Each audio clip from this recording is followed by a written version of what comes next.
Pronto, amante da eletrônica, mais uma vez estamos aqui com o conceito da televisão Sharp 14 polegadas, essa televisão que já tem algum tempinho, eu acho que ela é de 98 se eu não me engano, e volta e meia vai apresentando alguns defeitos. Dessa vez ela ficou parada por cerca de 1 ano e meio, 2 anos, e estava sem imagem, sem nada e tal, e aí nós abrimos a televisão e conseguimos identificar que havia alguns pontos onde a trilha está bem desgastada. Vocês podem ver esse lado aqui, a trilha está bem desgastada.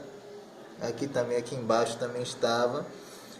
E nós fizemos o que? Fizemos uma limpeza da placa com álcool isopropílico e fizemos essa trilha aqui, improvisamos essa trilha aqui, essa aqui embaixo também, mas essa aqui do lado, e conseguimos colocar a televisão operando de novo.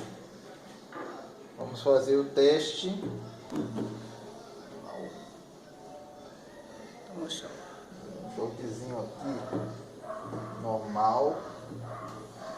Quem mexe com a eletrônica.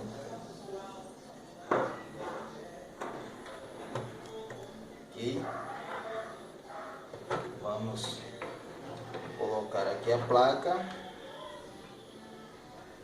Ligar a antena e acionar a televisão.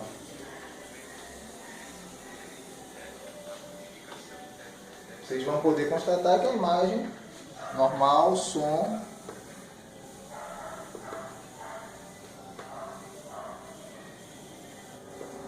qual é a dica que você dá? O som também é muito bom. E se identificando, né, com o tratamento, porque tem algum problema, você Então, mais uma vez, operamos o conserto dessa televisão. Não sei até quando ela vai suportar, mas tá aí. Bola pra frente. Valeu.